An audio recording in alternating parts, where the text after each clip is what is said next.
রবিবাসরীয় আসরে আমাদের আজকের নিবেদন নারায়ণ গঙ্গোপাধ্যায়ের কাহিনী টাইপরাইটার। আপনাদের কাছে অনুরোধ, গল্পটি দয়া করে শেষ পর্যন্ত শুনবেন এবং নিত্য নতুন গল্প পাবার জন্য আমাদের চ্যানেলটিকে সাবস্ক্রাইব করবেন। শুরু করছি আমাদের আজকের নিবেদন টাইপরাইটার।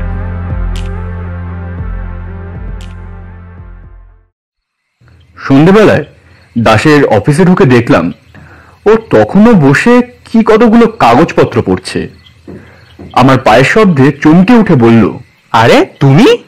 বললাম, তোমার অফিসে আলো জ্বলছে তাই দেখে ঢুকলাম। এখনো বসে আছো যে? না না, কাজে ওসব তুমি বুঝবে না। সত্যি আমি বুঝতে পারি না। দাস ব্যবসা করে, কিন্তু কি জাতীয় ব্যবসা সে সম্বন্ধে এখনো অবধি কোনো স্পষ্ট ধারণা আমি করে উঠতে পারিনি। সাপ্লাইয়ের কাজ করে, মর্টগেজ রেখে টাকা ধার দেয়, আর যে কি 10 রকম করে বেড়ায় তা দাস নিজেই জানে।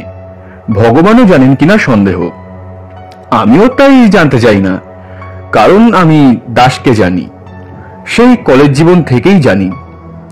ইউনিয়নের টাকা সরিয়ে হাত পাকিয়েছিল দাস। তারপর বার্মাই ব্যাকিউরিদের নিয়ে যখন নানা কেলেঙ্কারি হয়, তখন দাস ছিল একজন কন্ট্রাক্টর।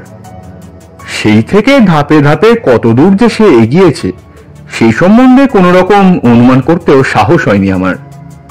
জিজ্ঞেস করতে পারেন, এইসব সত্ত্বেও সম্পর্ক ত্যাগ করিনি কেন? তার কোনো স্পষ্ট উত্তর কিন্তু আমি দিতে পারবো না। শুধু এইটুকু বলতে পারি, দাসকে আমার ভালো লাগে। অজস্র ত্রুটি থাকলেও একটা দুর্বোধ্য আকর্ষণ আছে ওর ব্যক্তিত্বে। সেটা ওর তীক্ষ্ণ স্মার্টনেসের জন্য হতে পারে, ওর সেরিকালচার সম্বন্ধে কৌতূহল আছে বলেও হতে পারে, এমনকি ওর বিশেষ ধরনের চুলের ব্যাকগ্রাসের জন্য হতে পারে। কিন্তু মোট কথাটা হলো, সময় পেলে দাসের সঙ্গে আড্ডা দিতে আমার ভালোই লাগে। এই পথ দিয়ে যেতে যেতে ওর অফিসে আলো জ্বলতে দেখে তাই ভিতরে ঢুকে বললাম। একটা বেয়ারা নেই, 3 জন কেরানির একজনও নেই। মস্ত অফিস ঘরটায় সবুজ শেড দেওয়া আলোটার পাশে দাসকে কেমন ভ্রুক্ষিপ্ত বলে মনে হয় যেন। তখনই আমি বুঝলাম, নিঃসঙ্গতা দাসকে মানায় না। ও ড্রয়িং রুমের জীব, ছাদের অন্ধকারে একলা বসে থাকবার জন্য ও সৃষ্ট নয়। ওর সামনে একটা চেয়ার টেনে নিয়ে আমি বললাম, একলা একলা এতক্ষণ বসে জকের ধন পাহারা দিচ্ছ নাকি? প্রায় তাই। বিশেষ ধরনের ব্যাকব্রাশ করা চুলের উপর দাস সযত্নে একবার হাত বুলিয়ে নিল। এমন কতগুলো কাজ ডান হাত দিয়ে করতে হয়, যা বাঁ হাতকে জানতে দিতে নেই। তাহলে আমিও যাই, বিরক্ত করব না। আরে বসো বসো বসো। দাস হাসলো। কাজটা শেষ হয়ে গিয়েছে। পাশে একটা লোহার ড্রয়ার খুলে তাতে কাগজগুলো রাখলো, লক করে দিয়ে চাবিটা ফেললো ট্রাউজারের পকেটে। তারপর দামি সিগারেটের টিনটা আমার দিকে ঠেলে দিয়ে বলল, একটা সিগারেট খেয়ে ওঠা যাবে না হয়, কি বলো? কিন্তু সিগারেটটা ধরাতে গিয়ে জ্বলন্ত দেশলাইয়ের কাঠিটার দিকে আড়াআড়ি তাকাতেই আমার নজর পড়ল কোণের টাইপরাইটারটার দিকে। ঢাকনা খোলা, ঝকঝক করছে কিবোর্ড। রোলারটাকে অদ্ভুত মসৃণ মনে হচ্ছে। আর সঙ্গে সঙ্গেই প্রতিক্রিয়াটা বেরিয়ে এলো প্রশ্ন আকারে, তোমার সেক্রেটারির খবর কি? দাসের ঠোঁটের কোণে সিগারেট যেন চমকে দুলে উঠল। কোন সেক্রেটারি? আবার কোন সেক্রেটারি? মিস সুলতা পাল। ও। ছাই জমে ওঠার আগেই অ্যাস্ট্রেতে সিগারেটটা ঝাড়ল দাস। কয়েকটা নরম ফুলকি উড়ে গেল পাখার হাওয়ায়। No trace. কোনো পাত্তা নেই? না। আশ্চর্য, এমন করে কোথায় গেল মেয়েটা? অবজ্ঞা করা মুখে আবার গোটা কয়েক ফুলকি ঝাড়ল দাস। ওসব মেয়ের কথা ছেড়ে দাও। চেহারাটা ভালোই ছিল, দেখেছিলে তো? নিশ্চয়ই পালিয়েছে কারোর সাথে। আমি আশ্চর্য হয়ে বললাম, পালাবার কি ছিল? যতদূর তোমার কাছে শুনেছিলাম, কলকাতায় একটা বোর্ডিংয়ে একলা থাকতো। আত্মীয় স্বজন থাকলেও তার সঙ্গে কোনো সম্পর্ক তো ছিল না। ওর যদি কাউকে ভালো লেগেই থাকে তাহলে তাকে নিয়ে চোরের মতো পালাবার দরকার তো ছিল না ওর। দাস উদাস ভঙ্গিতে বলল, কে জানে, হয়তো কোনো রাইভাল ছিল। কলকাতায় থাকলে হয়তো কোনো খুনটুন একটা কিছু হয়ে যেতে পারতো। এই ধরনের মেয়েকে নিয়ে কত ধরনের নুইসেন্সই তো হয়, জানোই তো। তা হয়তো হয়, তবে দাসের সেক্রেটারি সুলতা পাল সম্পর্কে এরকম কথা ভাবতেও আমার কষ্ট হচ্ছিল। মিষ্টি চেহারার শান্ত ধরনের ওই মেয়েটাকে কতদিন নিবিষ্ট মনে ওখানে বসে টাইপ করতে দেখেছি। সামান্য একটু নিরীহ ঠাট্টাতেও জেমের গালের রং লাল হয়ে যায়, নিচু হয়ে যায় চোখের পাতা। তার মধ্যে ঠিক এসব জিনিস আমি আশা করিনি। আমি সাহিত্যিক নই, তবু সাহিত্যিকের ভাষায় আমার মনে হলো যেসব মেয়ে প্রথম প্রেমের জন্য চিরকুমারী থেকে যায়, সুলতা সেই দলের। কিন্তু সুলতা যে প্রায় 15 দিন নিরুদ্দেশ, এটা ঠিক কথা। কোনো অ্যাক্সিডেন্ট হয়নি, কোনো বিপদে পড়বার মতো কাঁচা মেয়েও সে নয়। অতএব সে পালিয়েছে এটা ধরে নেওয়া যেতেই পারে। দাস বলল, তবে সেক্রেটারির ভাবনা নেই, আজও 3 জন ইন্টারভিউ দিয়ে দিয়েছে। তবে মেয়েটা বড় ভালো কাজ করত। তা করত। দাস চুপ করে রইল। একটু আগে যে সিগারেটটা সে বারবার টোকা দিচ্ছিল, অনেকটা ছাই জমতেও এবার সে সেটাকে আর ঝাড়ল না। আমি চুপ করে বসে বসে ছাইটা কখন ভেঙে পড়ে সেটা দেখবার জন্য অপেক্ষা করতে লাগলাম। আর ভাবতে লাগলাম, সুলতা এতখানি সাহস পেল কি করে।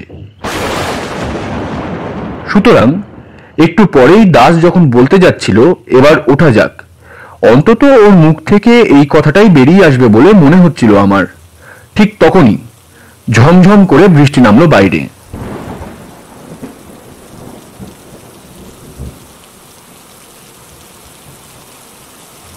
খোলা দরজা দিয়ে ভেজা ধুলোর একটা তপ্ত গন্ধ ঘরের ভিতর এলো, আর সেই হাওয়া দাসের সিগারেট থেকে ছাইটাকে কেড়ে নিয়ে চলে গেল। দাস বলল, কি বৃষ্টি নামলো যে, গাড়িটাও তো আনিনি। না থামলে বেরোনো যাবে না, বেশ ঘটা করেই নেমেছে। ট্রাম পর্যন্ত যেতে গেলেও ভিজিয়ে ভূত করে দেবে। তাই থামুক। দাস হাসলো।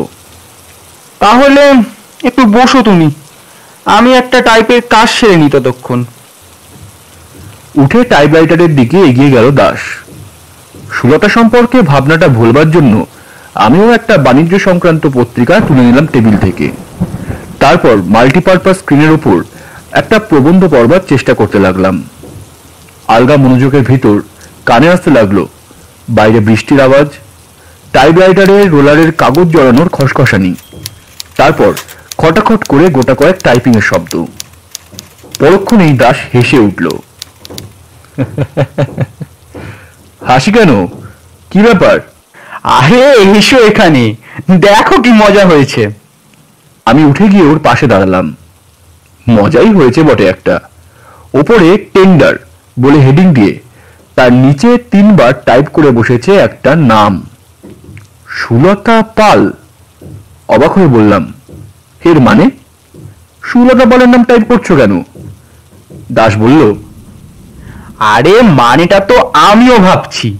লিখতে গেলাম টেন্ডার, লিখে বসলাম সুলতা পালের নাম, তাও একবার নয় 3 বার। আমি বললাম, না তাতে অস্বাভাবিক কিছু নেই। এতক্ষণ তো ওকে নিয়েই আমরা আলোচনা করছিলাম, আর ওর ব্যাপারটাও এত বিস্ময়কর, মনের ভেতরে ওর নামটাই ঘুরছিল। অন্যমনস্ক ভাবে তাই চেপে বসেছে হয়তো। তাই বটে। দাসের মুখের উপর একটা বিষণ্ণ ছায়া নেমে এলো। আজ 1 বছর ধরে এখানে বসেই টাইপ করেছে সুলতা, একেবারে ঘড়ির কাটার মতো। একটা দিন কামাই করেনি, 1 মিনিট লেট করেনি, 5 মিনিট আগে ছুটি নিয়েও কোনোদিন চলে যায়নি। এর প্রত্যেকটা চাবিতে সুলতার আঙুল জড়িয়ে রয়েছে। আবার আমরা দুজনে গম্ভীর হয়ে রইলাম। সুলতার শান্ত মিষ্টি মুখখানি আমি ভুলতে পারছি না। দাসের চোখ দুটো কেমন যেন উদাস আর গভীর হয়ে গেছে। আমার জিজ্ঞেস করতে ইচ্ছা হলো, তুমি কি ওকে ভালোবাসতে? বাইরে বৃষ্টি পড়তে লাগলো। ধুলো আর উঠছে না। দরজা দিয়ে ঠান্ডা ভিজে হাওয়া ঘরে আসছে। দাস দরজাটা বন্ধ করার কথা বলল না, আমিও উৎসাহ পেলাম না। শুধু বৃষ্টির শব্দ, আমাদের চুপ করে থাকা, আর ঘরের ভেতর কোথা থেকে উড়ে আসা একটা চামচিকির চুনচুন ছায়া। কিছুক্ষণ ধরেই স্তম্ভিত হয়ে রইল। দাসই শেষে স্তব্ধতা ভাঙল। টাইপটা সেরেই ফেলি।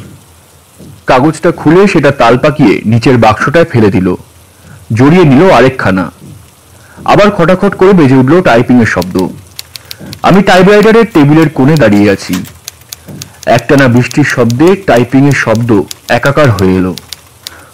কখনো কখনো স্পেসের আর ঘন্টা বাজার শব্দ কানে আসতে লাগলো। কতক্ষণ পরে জানি না, কেন যে তাও জানি না, হঠাৎ আমার চোখ নেমে এলো দাসের টাইপিং এর ওপর। কি আশ্চর্য, আগাগোড়া ক্যাপিটাল লেখা সাজিয়ে কি ছাপছে ও!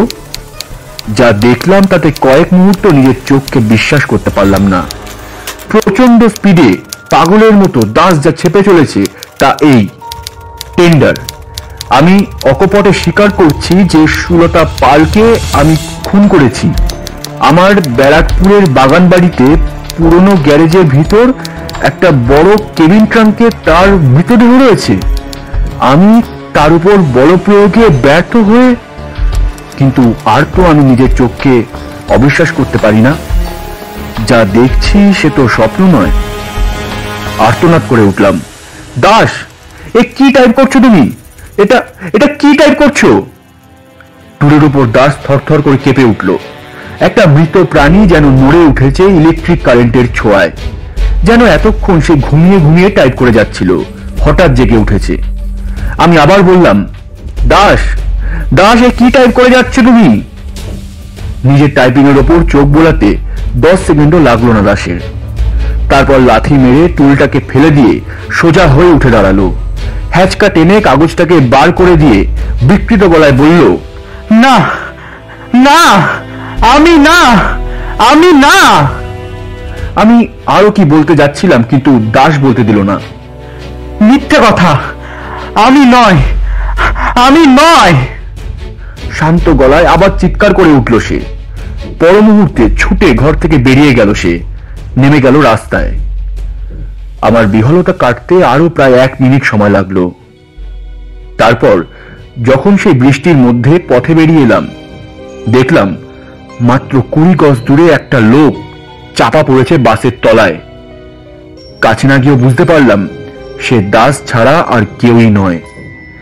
আর বৃষ্টিতে ভিজতে ভিজতে ও আতঙ্কে স্তব্ধ হয়ে আমি ভাবতে লাগলাম, তাকে নিজের হাতেই শাস্তি দিয়েছে সুলতা। এরপর একটা মাত্র কাজ করার আছে আমার, তা হলো কোনো পাবলিক টেলিফোনে গিয়ে পুলিশকে জানাতে হবে ব্যারাকপুরের গ্যারেজে সেই কেবিন ট্রাঙ্কটার কথা।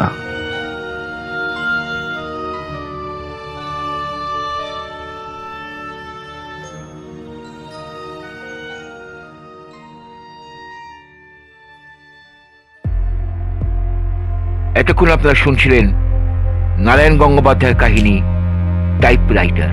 এই গল্পটি ভালো লাগলে কমেন্ট করে জানাবেন, আর গল্পটি লাইক করে চ্যানেলটি সাবস্ক্রাইব করে দেবেন। ও নিচের দেওয়া ইমেলে আপনারা গল্প পাঠাতে পারেন।